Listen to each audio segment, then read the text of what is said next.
A gente ouviu muito depois do impeachment que o vice na verdade não interessava, que ninguém votava em vice, que quem votou na Dilma não votou no Temer porque simplesmente estava votando no PT e pouco interessa o vice. Mas na verdade o que a gente viu é que os vices importam e importam muito. Pra quem é paulistano, pra quem vive na cidade de São Paulo, esse é o maior dos exemplos. Primeiro, porque o nosso prefeito é um vice, o nosso governador é um vice e o nosso presidente da república é um vice. Então, é muito bom a gente prestar atenção nos vices que estão sendo escolhidos para a presidência da república de cada partido, para, diferente do PT, não cometer o mesmo erro de comprar uma coisa e acabar recebendo outra. Vamos lá.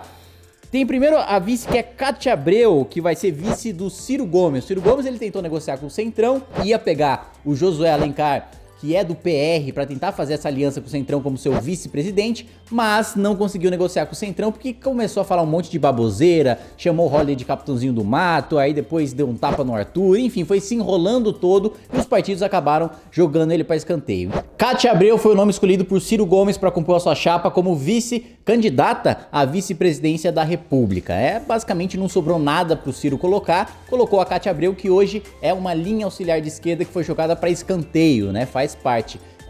durante muito tempo do PMDB, mas ainda assim se manteve fiel, leal ao governo Dilma e, por incrível que pareça, ela começou combatendo o MST, ela começou com um discurso curalista, com um discurso defendendo o trabalhador do campo, defendendo o produtor rural, mas depois de entrar pro governo Dilma, parece que criou alguma amizade maluca e depois jamais largou esse governo. Tentou, nesse ano, nas eleições extemporâneas que a gente teve no Tocantins, ser governadora, estava em primeiro nas pesquisas, mas acabou tendo uma derrota acachapante, porque seus adversários simplesmente mostraram que ela foi ministra do governo Dilma. É irônico pensar nisso, porque o governo Dilma sempre se disse muito verde, sempre se disse muito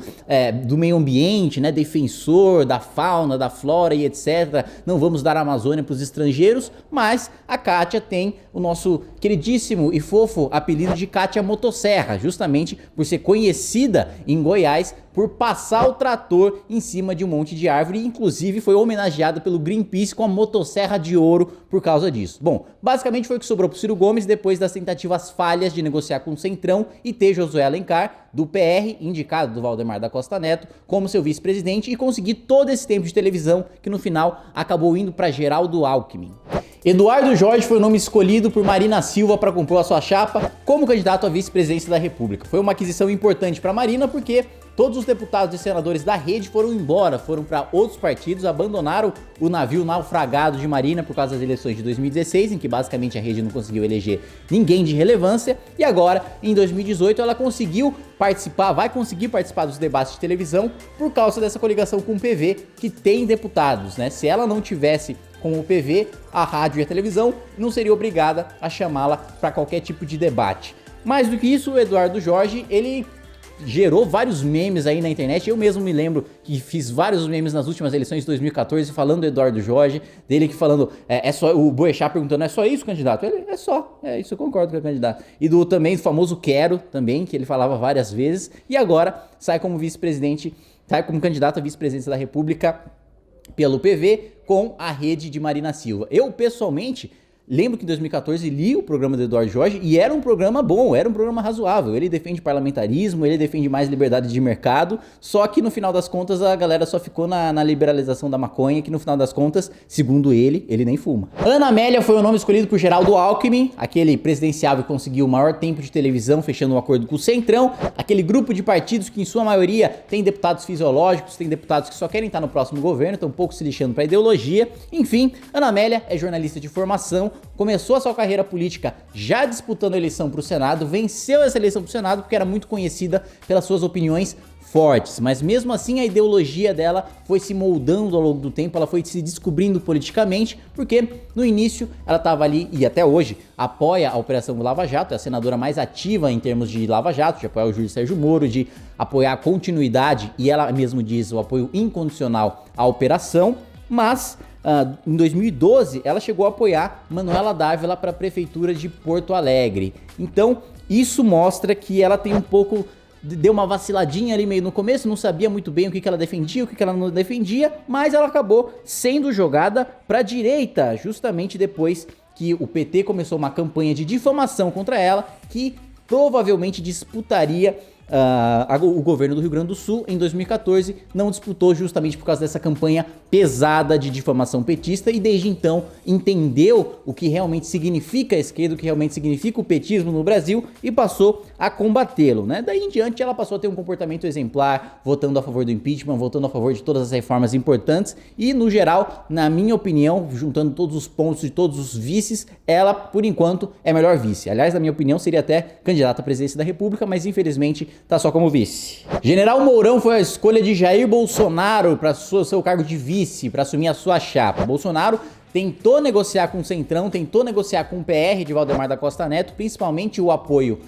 como vice-presidente, como candidato à vice-presidência do senador Magno Malta, não conseguiu negociar com o Centrão e no final das contas, aliás, não conseguiu negociar com quase nenhum partido, que sobrou a indicação do PRTB de Levi Fidelix para indicar o General Mourão para vice-presidência da República. Acrescenta uns poucos segundos de televisão, já que o PRTB tem deputado, se não me engano, tem um senador que assumiu, estava como suplente, e é uma maneira de Jair Bolsonaro se defender de um possível impeachment. Um nome que era cogitado para a vice-presidência de Jair Bolsonaro era Luiz Felipe de Orleans e Bragança, o príncipe, que é conhecido justamente pelas suas críticas à Constituição, pelo seu posicionamento liberal, pelo seu livro com ideias conservadoras e o histórico de todas as constituições brasileiras até hoje. Então, haveria um perigo muito grande dele sofrer o impeachment se os políticos, se a sociedade buscasse alguém mais razoável, alguém que entendesse mais de economia, de conservadorismo, de estrutura de Estado. Então, para impedir completamente o risco do impeachment, Jair Bolsonaro acabou colocando como vice um cara mais louco do que ele, que é justamente o General Mourão,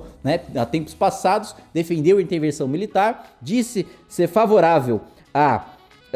disse ser contra, aliás, o governo Temer, atacou dizendo que o governo Temer era um balcão de negócios e por causa disso acabou perdendo o seu cargo na Secretaria de Finanças das Forças Militares. Recentemente ele tem mudado seu posicionamento, né? Como candidato faz sentido parecer mais razoável e disse defender o mercado, a família e a pátria. Ela então, o nome de Mourão então é uma aposta do Bolsonaro de manter a linha de segurança pública, de manter a linha militar da sua chapa e não correr o risco de sofrer um impeachment. Manuela Dávila foi escolhida como vice do PT, mas a segunda vice, já que o PT escolheu fazer, ironicamente, uma chapa triplex, colocando Lula como candidato, Haddad como vice e Manuela como vice do vice, porque eles sabem que o Lula não vai ser candidato. Então, no final das contas, a chapa do PT é Haddad, candidato à presidência da República, com Manuela a vice-presidência. Basicamente, ela já presidiu a UNE e por conta disso é um quadro importante do PCdoB, já foi deputado federal 2 vezes e concorreu, já foi deputado federal, aliás, hoje é deputada estadual e já concorreu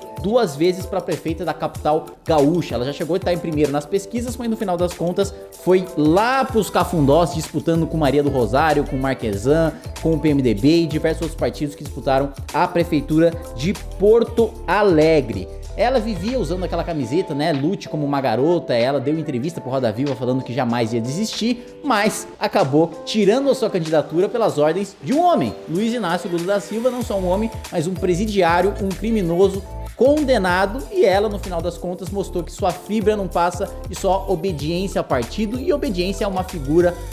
populista, a uma figura caricata, como o ex-presidente Lula, e não acabou lutando nem como garoto, não lutou de maneira nenhuma, acabou indo para vice-presidência, sendo empurrado, já que o PCdoB é um aliado histórico do PT, teve junto em todas as votações, teve junto na base aliada, e enfim, agora faz todo sentido que esteja junto nessas eleições. A Manuela, pra quem não sabe, já namorou o advogado Zé Eduardo Cardoso, que é um nome forte do petismo, advogado da Dilma durante o impeachment, foi ministro da Justiça, era cotado inclusive